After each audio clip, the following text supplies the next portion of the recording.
Hey guys, this game was provided to me by my partner PlayAsia. If you'd like to buy the game, you can use one of the links below, and for an additional $3 off, you can use the code R3D. Now, back to the video. Hello guys, this is Red from Red's Third Dimension Gaming, and today I'm bringing you a review for Cyberdimension Neptunia 4 Goddesses Online for the PlayStation 4, and it will be coming to Steam and PC sometime in the fall 2017. 2017 has finally come, and you know what that means. Another Neptunia game has released. Already selling 50,000 units in Japan on day one, 4 Goddesses Online has surpassed Mega Dimension Neptunia V2. Is Cyberdimension Neptunia's more open landscape and gameplay style as good as the previous games in the series? Let's find out in this review. 4 Goddesses Online has a new story, characters, universe, and much more. Cyberdimension's story is focused around the 4 goddesses, Neptune, Noire, Blanc, and Vert, who have all saved the world an endless amount of times. In this game, they have been chosen as beta testers for the latest version of a popular game, 4 Goddesses Online. The first area of the game, Asgard, is a beautiful green-fielded area. It also has the world tree towering over top of it. The 4 goddesses soon encounter a guardian spirit, Bouquet. She guides our travelers and lets them know that the players are the chosen ones. Asgard is in danger by the Demon King, and in order to save the world, they must work together with each other and their sisters, make friends, and defeat monstrous beasts. This is where the game begins. Be forewarned, this game is not for people who like turn-based gameplay. Compile Heart has completely done away with the style of battle. Instead, it is similar to Tokiden and the other non-turn-based gameplay Neptunia games, like Mega Dimension and Neptunia U. Players have a more open-world concept with less linearity as past games. You can also set up your own combos in 2 different sets and switch between them at any time during a fight.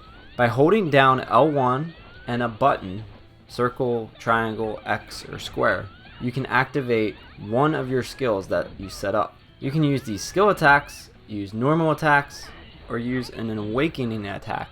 Players will have an arousal meter which fills up, and once it is fully filled up, you can use an awakening mode. In this mode, your attacks are stronger, the SP gauge fills up faster, and you can continuously strike your opponent. There is also strategic play in the game as well. Players can use the drop-down menu and corrugate a plan of attack. You can choose to be aggressive and have your players do an all-out attack, or you can even plan for your characters to stay back and take care of one another by healing. There are many options to choose from, and the strategy is all up to you. Additionally, there is an online mode that players can use to either play with friends or other people around the world.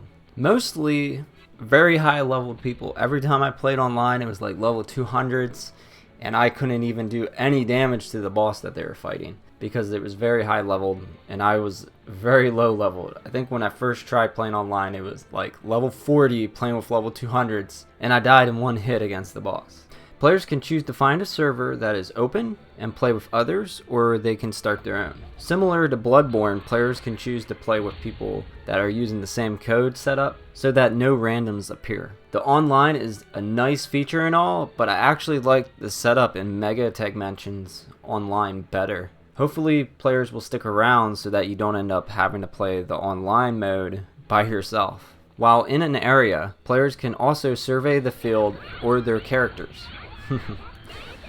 This is a neat mode if you want to take screenshots with the share play button of your characters or up their skirts, or want to take pictures with some of the derpy AI, both your companions and the enemies. The main town in the game is set up similar to the older games in the series, and you can see all your little chibi characters and interact with them. Sometimes they will even give you bonus scenes. Players can use the tutorial battle arena, buy boosters, sell and buy items or weapons at the store, buy magical crystals, and so much more.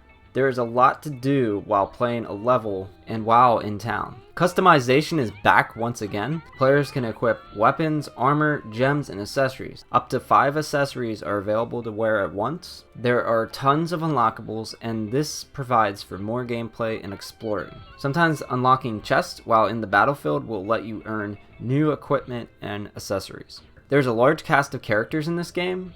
You have the main goddesses and their sisters making a return. Then you have a roster of non-playable characters too. Veterans such as IF, Pishi, Kampa, Uzume, Arfwire, and many more all make returns in some way or another. I do like that the game developers included our goddesses' transformed forms in Cyberdimension. The problem I had with this is that you can only use these transformed forms as additional characters. I used to love actually transforming into HDD mode and using these forms. This game does away with that, and the HDD forms are their own characters. Graphically, Cyberdimension Neptunia is the best looking game in the series thus far. It uses Unreal Engine 4, which they actually show off in some of the levels. You'll see Unreal Engine 4 on it, but does not run as smooth as Mega Dimension Neptunia V2. It is a new engine for the series, so I'll let it slide a little bit here. The environments are brand new and everything is explorable and diverse. I love that they even changed up the costumes and designs to our girls. I don't agree with all the class choice changes, but they will have to do for now. One major complaint about this game is that it sometimes has game-breaking mishaps. During combat, you can get stuck inside your AI companions. Sometimes the game has crashed for other players. Hasn't happened to me, but I have seen others' gameplays crash on them. Crashing wouldn't be such a big deal if you could save manually though. There is a half-baked auto-save system. Sometimes you'll have to rebuy items, rearrange your abilities again, or start over on a level if it crashes.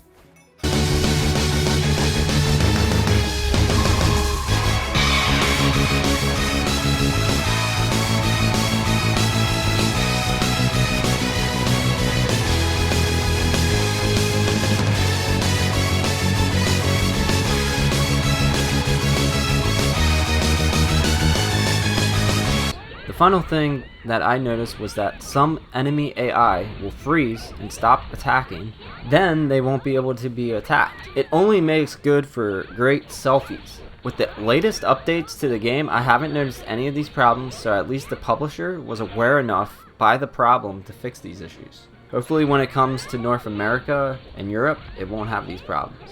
The game also seems to be the shortest one in the series. I clocked in at 18 hours. That is with accidentally selling all of my items and weapons to try to get the millionaire trophy, which I failed at because I only ended up getting to 500,000. Yes, the game saved after closing the app. It doesn't tell you when it saves, and I wish there was not an automatic save system or a way to turn it off and just manually save. That would be awesome. Pay attention to my notes, Idea Factory, because I really wish you and CompileHeart would get rid of this. I don't want autosave. I want to manually save. You can have the option there, but just let me have the option to manually save myself, okay? Overall, For Goddesses Online Cyberdimension Neptunia expands upon the Neptunia series with great new worlds. They have flaws, but at least we are seeing new environments and graphics. The gameplay is fun, but I still am a bigger fan of the turn-based style of battle. The story is better in previous games, but you can still get the panty scenes, hilarious dialogue, and great voice acting from the cast. I give this game an 8 out of 10. It is flawed, but also an improvement for the Neptunia series. I like seeing them do something different with the environment and characters. Fans of the series should absolutely buy this game. You're gonna enjoy it unless you hate the style of gameplay. If you only like turn-based gameplay, you might not like another Neptunia game again if they don't go back to that. I really do hope they go back to that style of gameplay because it was fun. Thank you guys for watching, and if you would like to buy the game and get $3 off of it, you can use the PlayAsia link below and the code R3D. and that will help support my channel. And my patrons for this month are Stephen Clouston and Mike Shadow 24. Thank you guys for supporting me on Patreon. And if anyone else would like to help support me on Patreon for buying new games and upgrading my computer equipment and hard drives, you can go and do that, and it'll help support me a lot. You don't have to, but you can always do that and you'll get a shout out. If you'd like to see more gameplay of Cyberdimension Neptunia, you can go to my channel and check out the footage there. I have all kinds of gameplays, cutscenes, and much more on that game. Thank you guys for watching. Don't forget to thumbs up, comment below, and subscribe. See you guys. どうしたんですの？ネプテューヌ。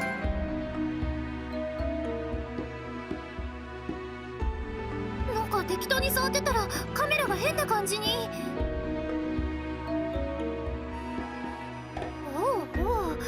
これは世界が一変しちゃってちょっぴり衝撃を受けてるよ。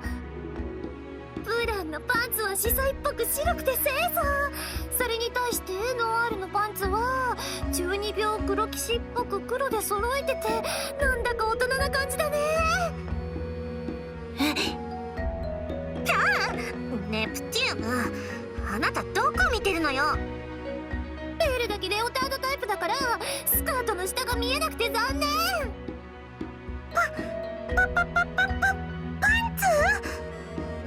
ツ NPC のブーケちゃんまでローアングルがバッチリ作り込まれてる。